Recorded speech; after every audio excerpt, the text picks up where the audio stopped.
أعوذ بالله من الشيطان الرجيم. بسم الله الرحمن الرحيم. القارية ما القارية وما أدراك ما القارية يوم يكون الناس كالفراش المبثوث وتكون الجبال كالعهن المنفوش فأما من ثقلت موازينه فهو في عيشة راضية وأما من خفت موازينه فهو أمه هاوية وما أدراك ما هي نار حامية. صدق الله العلي العظيم. In the name of Allah, the most beneficial, the most beneficent, the most merciful. The terrible calamity. What is the terrible calamity? And what will make you comprehend what the terrible calamity is? The day on which men shall be scattered moths, and the mountain shall be as loosened wool. Then as for him whose measure of good deeds is heavy, he shall live a pleasant life. And as for him whose measure of good deeds is light, his abode shall be the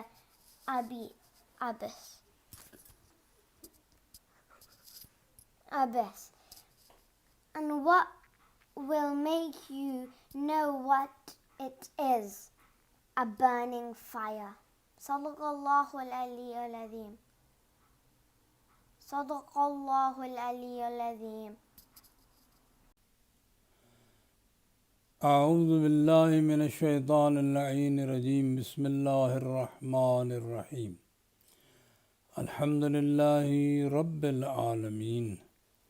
الصلاة والسلام على سيدنا ونبينا وطبيب نفوسنا أبي القاسم محمد وعلى آله الطيبين الطاهرين المعصومين الذين أذهب الله عنهم الرجس وطهرهم تطهيرا واللعن الدائم على أعدائهم أجمعين. أما بعد فقد قال رسول الله صلى الله عليه وآله وسلم إني تارك فيكم الثقلين كتاب الله وعترتي أهل بيتي وإن تمسكتم بهما لن تضلوا بعدي أبدا وإنهما لن يفترقا حتى يردا علي الحوض.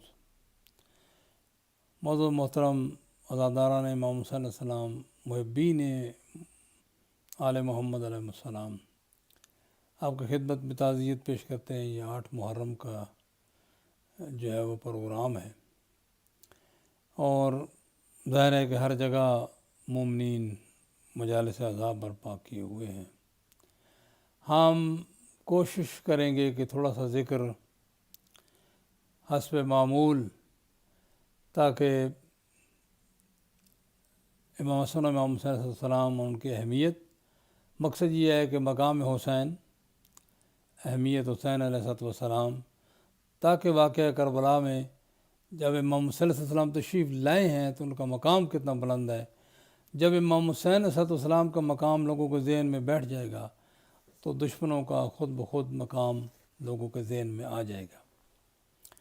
اس حدیث مبارکہ میں پیغمبر نے صلی اللہ علیہ وآلہ وسلم ارشاد فرمایا، یہ حدیث کئی مرتبہ پیغمبر نے ارشاد فرمائی.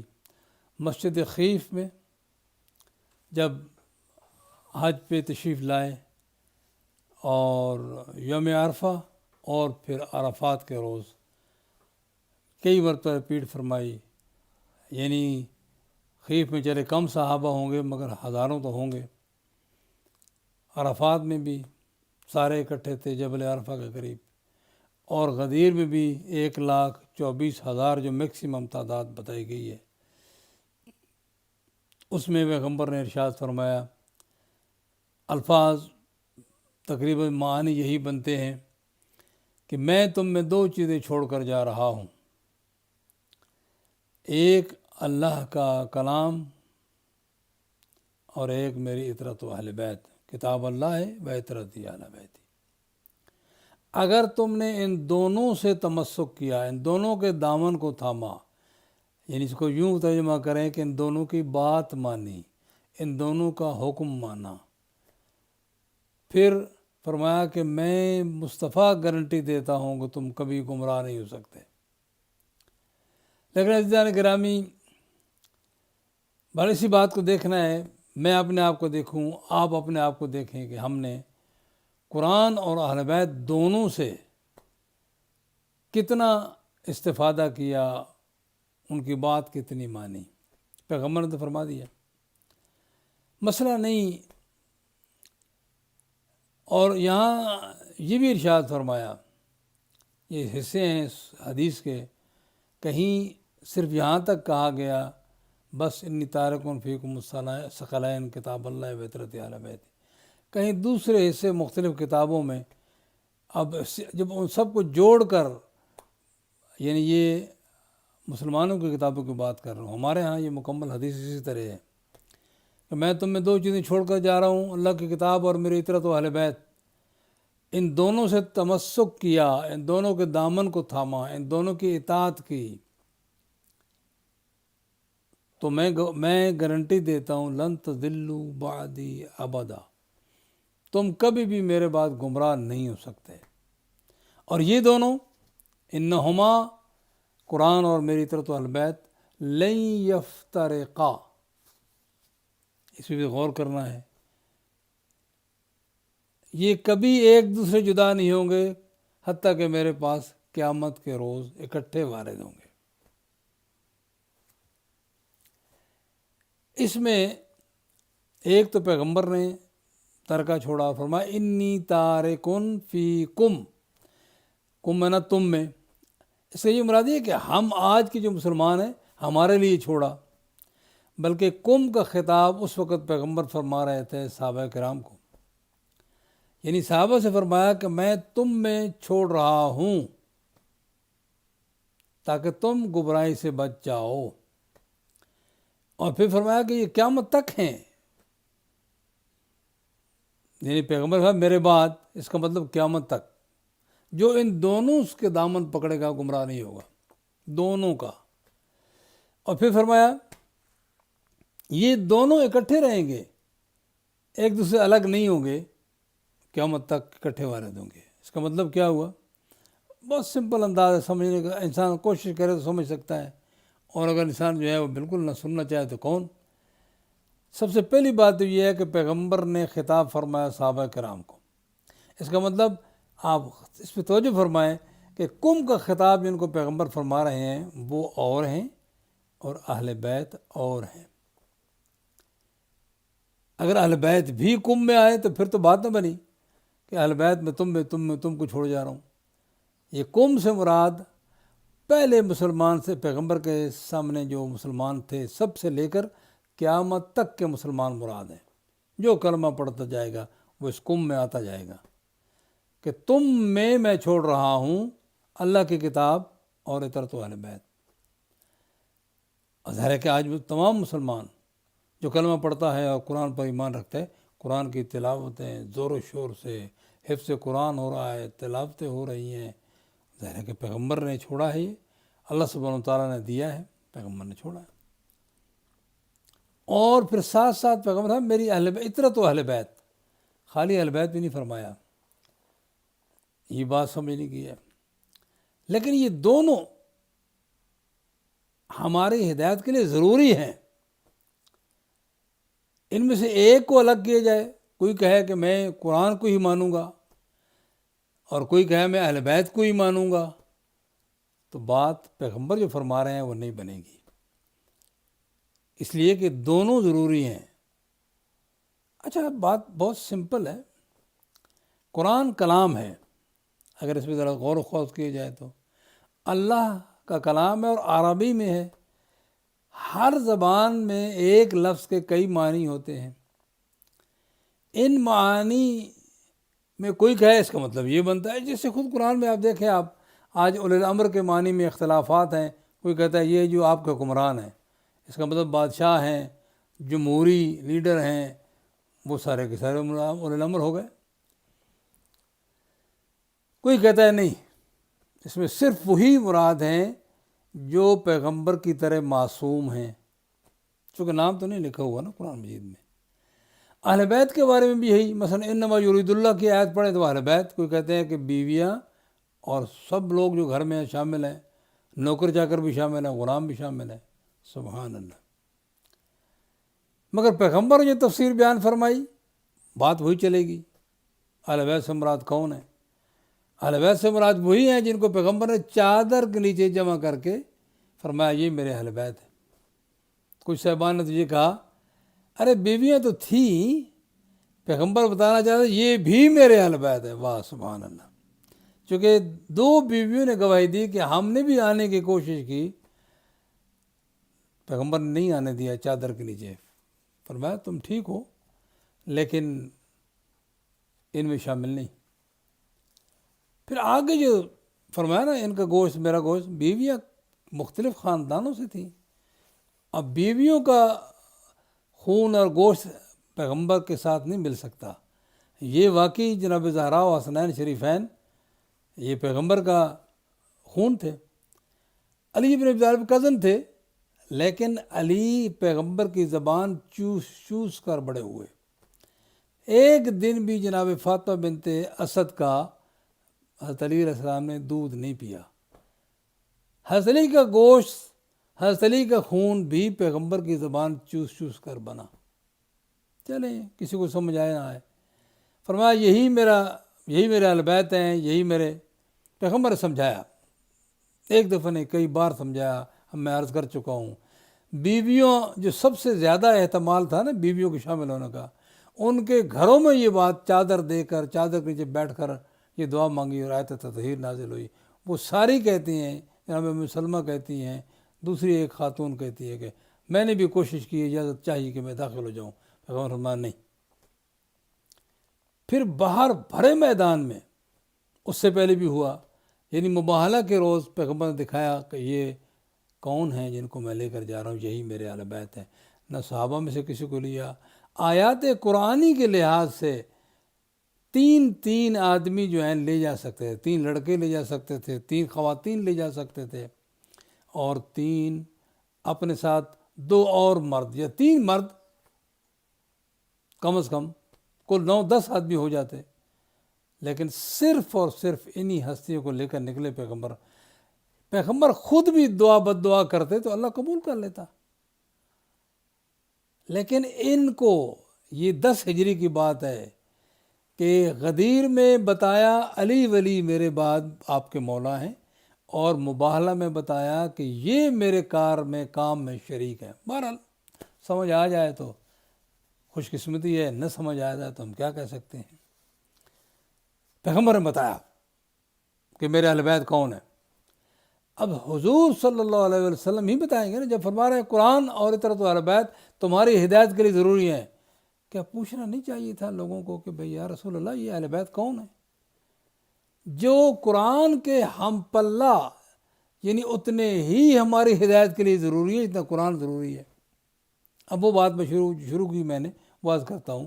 قرآن اللہ کا کلام ہے، اس کلام کا مطلب کئی نکل سکتے ہیں، کیسے پتہ چلے کہ اللہ کا مطلب کیا تھا؟ اس لیے کہ کوئی کہے، ایک آدمی بیٹھا قرآن کے اندر کنٹرڈکشن ثابت کرنے کے لیے، اس لیے کہ قرآن نے چیلنج کر رکھا ہے کہ لو کان من عند غیر اللہ، اگر اللہ کے علاوہ کسی اور کی طرف سے ہوتا تو قرآن مجید میں اختلاف ہوتا۔ ظاہر ہے کہ 23 ایئر میں نازل ہوا قرآن مجید پیغمبر پر، آدمی نے 23 برس پہلے ایک بات کی، کہاں یاد رہتی ہے؟ جنرلی انسانوں کی یہی صورتحال ہے، کہاں یاد رہتی ہے کہ 23 سال جو میں نے کہا تھا وہ آج، مثلا ٹی وی میں اگر آپ دیکھیں آج کل تو کل جو کہا تھا حضرات سیاسی لیڈروں نے، آج چند سالوں کے بعد دکھایا جاتا ہے کہ ان کے بیان میں تضاد ہے، اور بہرحال وہ شرمندہ ہوتے ہیں یا نہیں ہوتے، یہ تو ان کی بیماری ہے، یا اچھائی ہے یا برائی ہے، لیکن پیغمبر 23 برس پہلے جو کسی سے نہ پڑھا ہو، صرف مدرسہ الہی سے پڑھا ہو، اور اس کے بعد جو ہیں وہ جب گفتگو فرمائے، 23 برس میں انسانی طباع کا تقاضا ہے کہ وہ بھول جاتا ہے یا جان بوجھ کر مائنڈ چینج کر لیتا ہے، مگر قرآن مجید کے پہلے دن سے لے کر جس دن قرآن نازل ہوا آخری آیات تک کہیں بھی جھول نہیں، ایک دوسرے میں کنٹرڈکشن نہیں، دعویٰ ہے قرآن مجید کا۔ تو ایک صاحب بیٹھ گئے، امام حسن عسکری کا زمانہ ہے، کہ قرآن میں کنٹرڈکشن ثابت کرنی ہے میں نے، بہت بڑا فلسفی تھا۔ اور جب اس نے کسی طرح امام علیہ السلام کو پتہ چلا، امام نے اپنے شاگرد کو بھیجا جا کر ان کی خدمت کرے۔ خدمت کرنے کے بعد جب اس نے ٹرسٹ لے لیا اس کا، تو اس نے بتایا کہ میں ایک ایسی کتاب لکھ رہا ہوں جس سے قرآن غلط ثابت ہو جائے گا قرآن اللہ کا کلام ہے، اس لیے کہ میں کہہ رہا ہوں کہ اس کی آیات میں کنٹرڈکشن ہے، یعنی مطلب اختلاف ہے۔ جب یہ بات اس نے کہی تو شاگرد کو امام نے سمجھا رکھا تھا، جب وہ تجھے بتائے کہ قرآن میں کنٹرڈکشن ثابت کرنے کے لیے میں کتاب لکھ رہا ہوں، اس کو صرف اتنا کہنا کہ کیا متکلم اگر کہہ دے کہ تو جو سمجھا کہ اس کا مطلب یہ، اس کا مطلب یہ، تو کنٹرڈکشن ثابت ہو گئی۔ متکلم کہے کہ میرا مطلب یہ نہیں تھا، پھر تم کیا کہو گے؟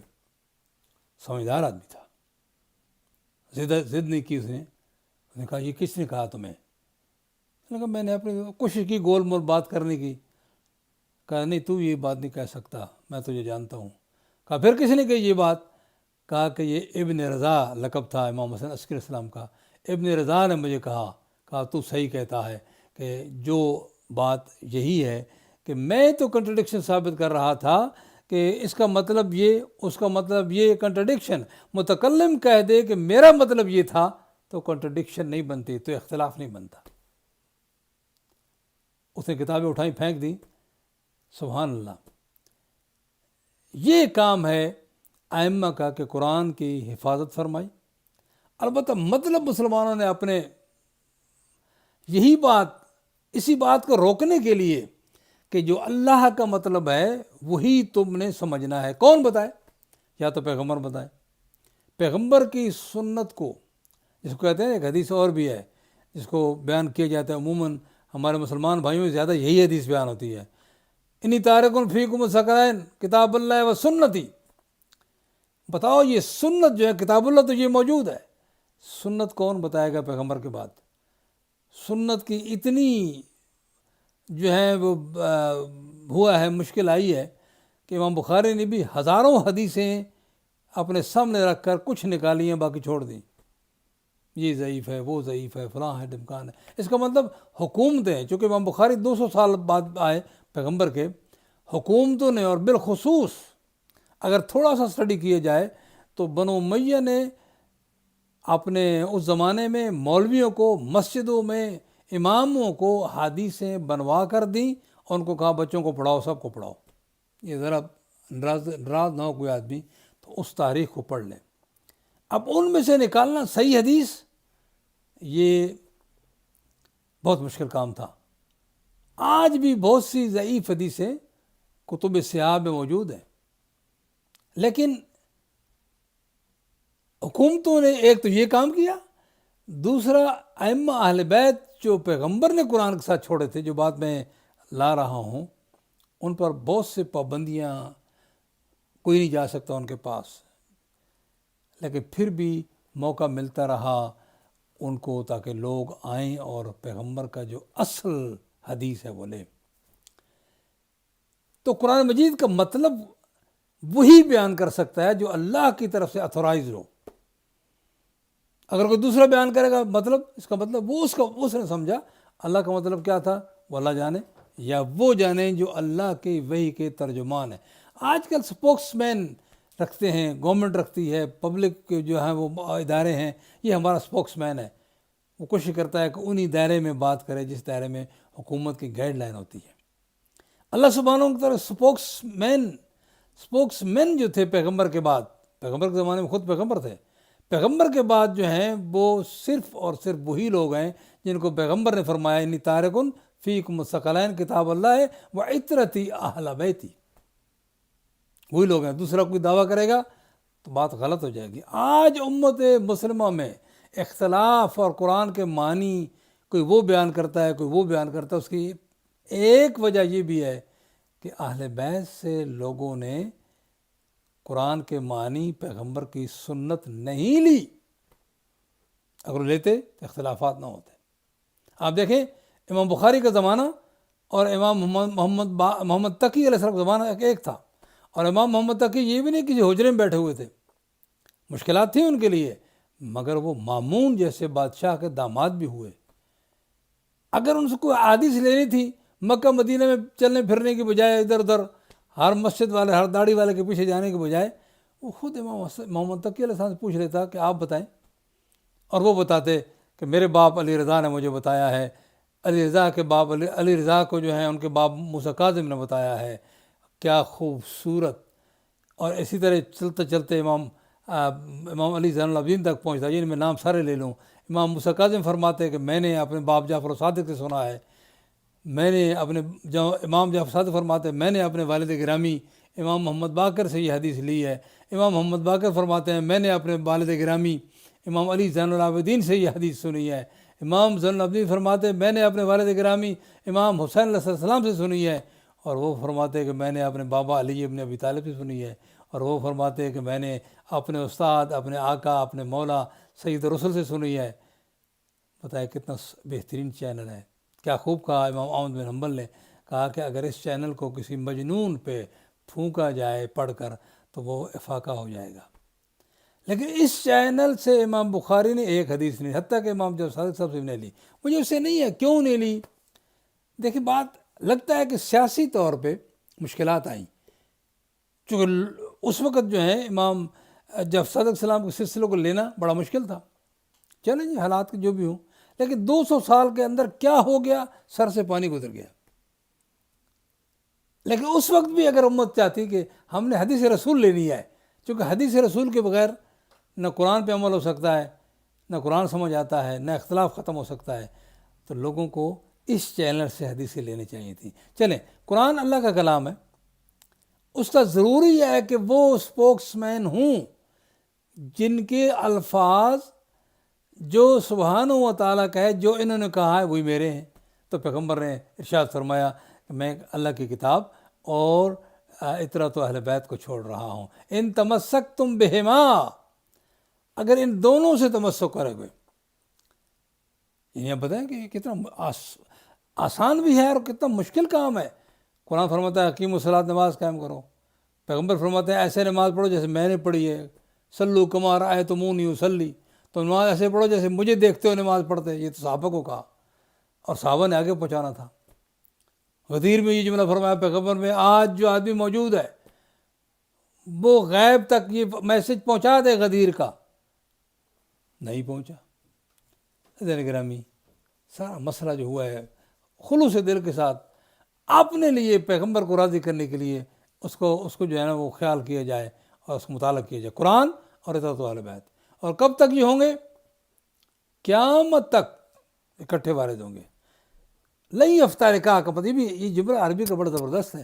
ہرگز ایک دوسرے الگ نہیں ہوگے. کیا مطلب؟ کیا قرآن اہل بیت کی جیب میں رہے گا؟ نہیں. مطلب یہ ہے, ذرا اس پہ اگر آپ اتفاق کریں تو مطلب یہی سمجھ آتی ہے مجھے کہ قرآن کبھی اہل بیت کے خلاف نہیں جائے گا, اہل بیت کبھی قرآن کے خلاف نہیں جائے گے. یہ دونوں اکٹھے رہیں گے. سبحان اللہ. لاکھوں درود و سلام و پیغمبر کی ذات پر کہ انہوں نے اس پیغام کو دیا. لیکن اولین مسلمانوں نے بھی جو صحابہ کرام کا دور کہا جاتا ہے, بہت غلط فہمیاں پیدا کر دی گئیں. اہل بیت کی ویلیو کو بہت کم کر دیا گیا. یعنی مسائل اہل بیت سے پوچھنے کے بجائے علی مدینی میں موجود ہے علیہ السلام, جو پیغمبر کے علم کا دروازہ ہیں, حسنین مدینی میں موجود ہیں. لوگ مسئلے دوسروں سے پوچھتے ہیں, فلاں سے پوچھو. یہ حکومت کہتی تھی کہ فلاں سے پوچھو. سنا ہے کہ قرآن مجید کی کلیکشن کی کمیٹی بنی, اس کے سردار زید بن ثابت کو اپوائنٹ کیا گیا, جو 20-21 سالہ جوان, ساری جوان تھا, مہاجر بھی نہیں تھا.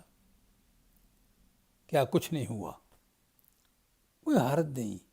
خدا اور رسول کے لیے اور اپنی ذات کو پیغمبر کی بد دعا سے بچانے کے لیے اسٹڈی کرو.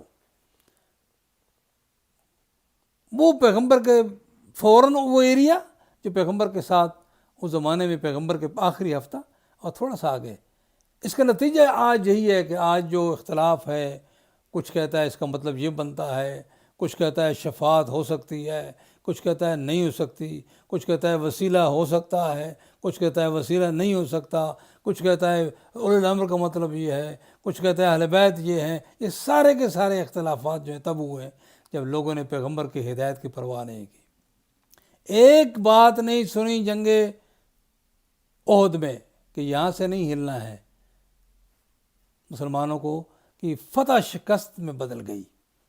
70 کے قریب صحابہ شہید ہو گئے. حضرت حمزہ بھی شہید ہو گئے. پیغمبر خود زخمی ہو گئے. ایک بات نہیں مانی، یہاں سے ہلنا نہیں ہے. آج ہم تو پیغمبر کی ہزاروں باتوں کے نہ ماننے کے چکروں میں پڑے ہوئے ہیں. کبھی کہتے ہیں یہ مطلب، وہ مطلب. سیدھی سی بات ہے عزیزو کہ وہ جو اللہ نے اپوائنٹ کیے ہیں پیغمبر کو حکم دیا ہے اور پیغمبر نے اعلان کیے ہیں، ائمہ اہل بیت کی بات، ان کے پاس آؤ، ان کے فرامین کو تلاش کرو. اگر کتابوں میں نہیں ہے تو پریشانی کی بات نہیں، تلاش کریں وہ کتابیں جن میں ان کے فرامین موجود ہیں. کربلا کا واقعہ کیوں ہوا؟ بڑا آسان تھا امام حسین علیہ السلام کے لیے، اپنے آپ کو بچا لیتے، لیکن دین نہ بچتا. لوگ سارے کے سارے اب تک بے ایمان ہوتے، بلکہ قیامت آ گئی ہوتی. اس لیے کہ اگر ہدایت کا بندوبست نہ ہو اور پھر دنیا چلتی رہے تو یہ تو اللہ کے اس کے خلاف ہے، اللہ کے مشیت کے خلاف ہے. اس لیے کوئی انسانوں کو عبادت کے لیے پیدا کیا ہے. محمد صلی اللہ علیہ وسلم نے جو کام کیا اس کی تفصیل تو پھر کبھی اللہ نے چاہا تو بیان کروں گا، لیکن ذرا گرامی یہ قربانی جو کربلا میں دی گئی ہے، اس قربانی نے بڑی پلاننگ کے ساتھ دی گئی. جب یہ حادثہ ہونا ایسے یعنی صورتحال ایسی بن گئی، حالانکہ امام حسین نے بڑا اوائڈ کیا، بہت بات چیت کی کہ تاکہ یہ لڑائی نہ ہو، جو لڑائی کوئی مسئلے کا حل نہیں ہے. لیکن وہ بضد تھے کہ ہمیں حکم ہے اپنے اولی الامر کا کہ حسین، یہی دیکھو اللہ کا غلط بنے یزید پہ اپلائی ہو رہے ہیں. مسلمانوں کو جو پٹیاں پڑھائی گئیں، نہیں جب تک اولی الامر کی بات نہیں مانو گے نہیں ہوگا. لیکن حسین نے بھی ایسی پلاننگ کی علیہ السلام نے کہ یقین جانے میدان کربلا میں امام حسن نے بھی اپنا نمائندہ بھیجا، یہ جس کا نام قاسم ہے، اور حضرت علی نے بھی اپنا نمائندہ بھیجا جس کا نام عباس ہے. دعا مانگ کے مانگا لیا. اور حضور نے بھی اپنا نمائندہ بھیجا جس کا نام علی اکبر ہے.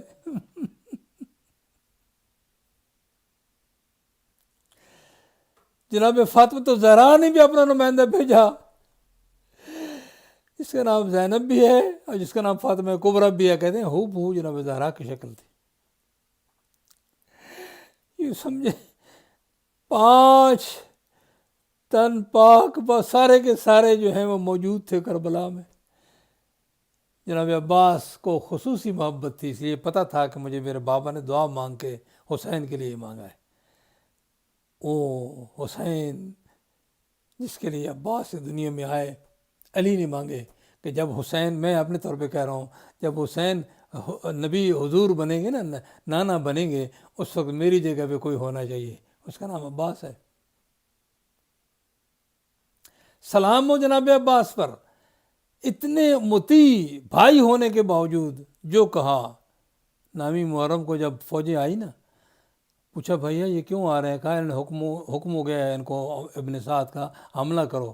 کہا آج رات کی مہلت مانگ لو، ذرا ان سے بات کرو، آج رات کی مہلت مل جائے تاکہ حسین قرآن کی تلاوت کر لے، تاکہ حسین عبادت کر لے. مہلت مانگی، صبح ہوئی، اب ساری شہادتیں ہو گئیں تو جناب عباس بھی حاضر ہوئے. بھائی مجھے بھی اجازت ہو کہ میں جا سکتا ہوں میدان میں؟ پتنی جو گیا واپس نہیں آیا. تو محمد صلی اللہ علیہ وسلم نے کس طرح اجازت دی ہوگی؟ میرے بازو، میرے بھائی ہو، میرے زور کمر ہو.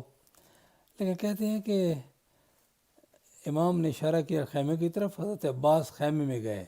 وہاں جا کر جب گئے تو جناب زینب نے فرمایا میں آپ کو ایک بات سناتی ہوں، میں چھوٹی سی تھی، میری چادر سرک گئی، بابا کی گود میں تھی، بابا نے بوسے لینے شروع کیے، گرم گرم آنسو گرے۔ میں نے دیکھا کہ یہ گرم گرم آنسو کیسے ہیں۔ نقل صاحب نے یہ روایت بیان کی ہے۔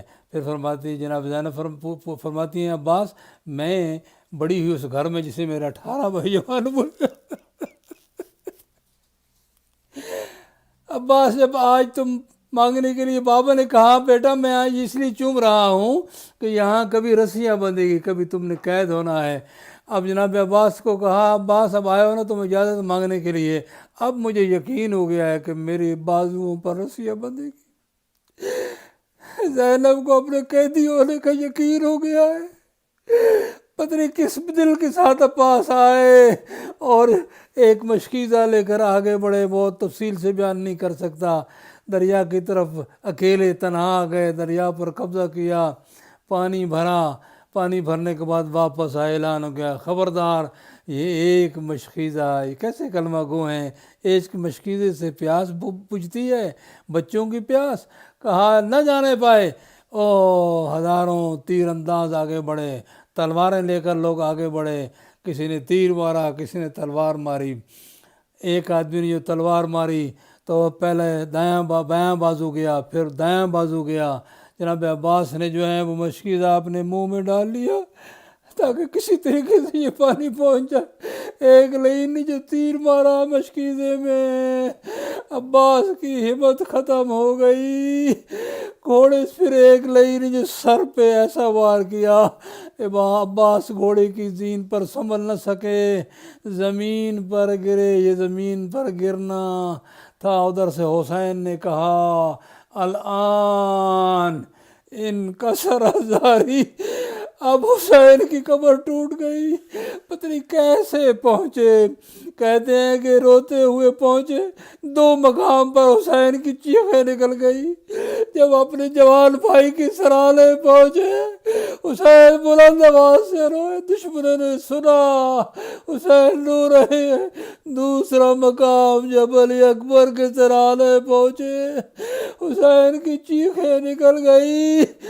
ہائے جوان بھائی کی لاش پر حسین کا آنا۔ اس لیے جب پتہ چلا مدینے میں جناب ام المؤمنین بیٹھ کر بقیع میں کہا کرتی تھی لوگوں میں نے سنا ہے میرے عباس کے بازو کٹ گئے تھے۔ جب بازو کٹ جائے تو شاہ سوار گھوڑے سے کیسے اترتا ہے۔ الا لعنۃ اللہ علی القوم الظالمین وسیعلم الذین ظلموا ای منقلب ینقلبون۔